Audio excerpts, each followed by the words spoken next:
Hello folks, I hope you're having a great day today. Today I want to take a look at the next story in the kind of the Zothique cycle that I've been reviewing pretty closely together.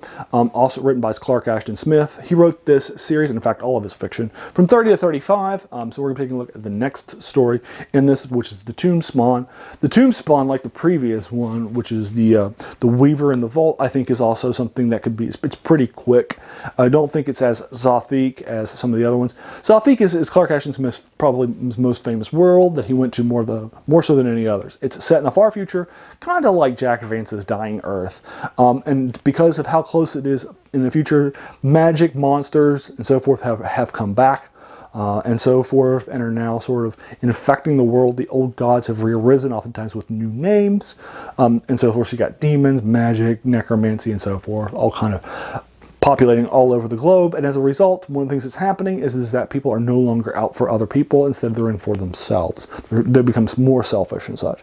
And the Star Spawn will be a good example, I think, of that. Although, because you'll get a chance to get a feel for it. Now, I do think that the Star Spawn has a little more world building in it, I think, than the previous one, the Weaver in the Vault, which has very little world building in it. And that, but so it's a little, it's a more authentically Zothican than maybe some of the other ones that have been the previous one, which was more kind of generic fantasy. But we'll go to kind of take a look at that now, kind of the Tomb Spawn for you, and take a look at that. Now, what it's going to do is you're going to open up on this story that's being told in this city. It's a large trade city, and in it, basically what's happening is it's basically kind of like a storyteller, minstrels, bards from typical sort of fantasy areas. What they're going to do is they're going to give the story of this great king and sorcerer. And this great king and sorcerer ruled for ages because he was half immortal. And he conquered, and he had half of the continent of Zothique under his dominion. His armies were huge and so forth, and he also had, one of the reasons why was because near the end of his sort of career, the demon that he served had sent him a great sort of ally, advocate, and advisor after he sent riding a comet.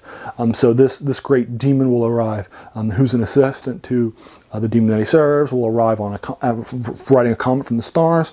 Only the king will go out there, and the king mage will go out there, meet him, and so forth, bring him back to his palace where he has some places that were set aside for his new ally, an advisor, which is right under the court, so he can speak up and so forth. People who come to the court will hear gurgling voices, magical voices, and so drums and so forth while they're in there.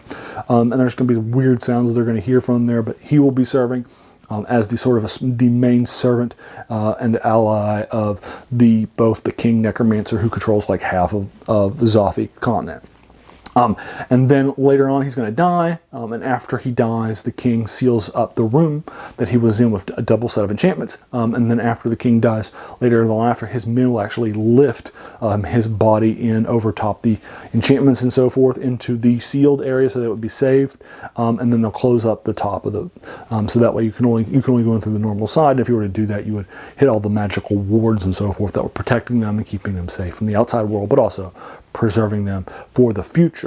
And the final part of this sort of story says that, and people who are not looking for it will be the ones who find it and discover it, because even to this day, even though it's mostly myth and legend, this person and so forth existed such a long time ago that still it's never been found. So the people who are hearing it are these two jewelers who are brothers and so forth that are finishing up their trade. They're going to head out on a caravan, and their caravan is going to be heading up to some nearby places. And of course, as I'm sure you can already guess, in the desert, in the caravan, they're going to be attacked. Surprise, surprise. That's fantasy for you. I mean, you can't not have a caravan be attacked in the desert.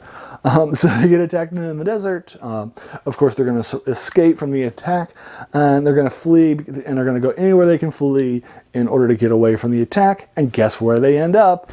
It's not like you wouldn't have the story at the front with that foreshadowing in like a 10-page short story.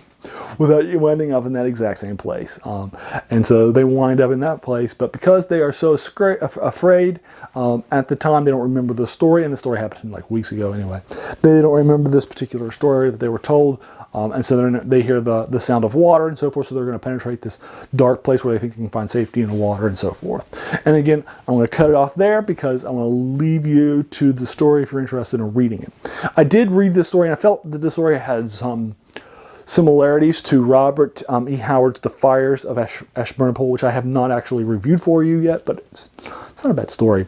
It's set in the Cthulhu mythos, in a desert with these two people that are up there, and they're trying to just survive and so forth, and they come across this forgotten ruins in the sands of Arabia, and the Arabian desert and the peninsula out that way, and they're being chased by some of the local Bedouins, and when they arrive, there's these giant rubies and so forth, and they don't touch them or defile them, but the people who do are the locals do. The locals are killed, but they are saved, and so forth. And this sort of, I felt like this had that sort of a feel to it, different endings and such, but it had that sort of a feel to it, that sort of fleeing, exploring, and so forth. Both of them are written in the pulp era for the exact same magazine within 2 years of each other, so it's probably not a surprise. But again, I kind of had that sort of a pulp era feel to it. You're going to have this sort of, hey, we're in a desert caravan kind of concept. But again, it does have some world building, again, because you're finding out about this great giant empire that happened a long time ago. But I also feel like that's kind of a little bit of fantasy boiler template today, and so forth. But I think it's interesting to kind of go back and read a lot of these sort of older stories and so forth. Clark Ashton Smith writing, even though it's 10 pages, me going back and rereading this earlier today probably took me like maybe a half hour or so, whereas normally a 10 page, I'd probably be done with it pretty quickly.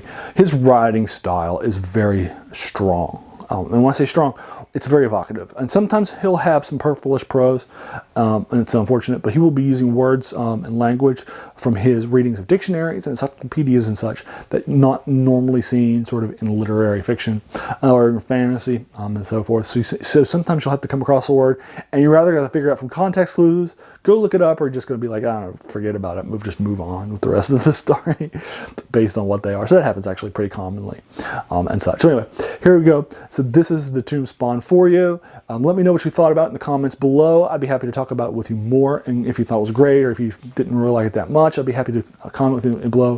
What do you think about the fire riding, the comet riding demon? I think that's a cool idea. Who's riding a comet from the stars down to Earth to serve a demon? I think that's kind of a cool concept, and so forth. I'm so happy to engage with you with that more in the comments below and such. Also, if you spent some time taking a look at this video, hey, I want to thank you, because we all have such busy days, busy lives, and so many things happening. So the fact that you spent some time with me, that's just really humbling, and I appreciate that.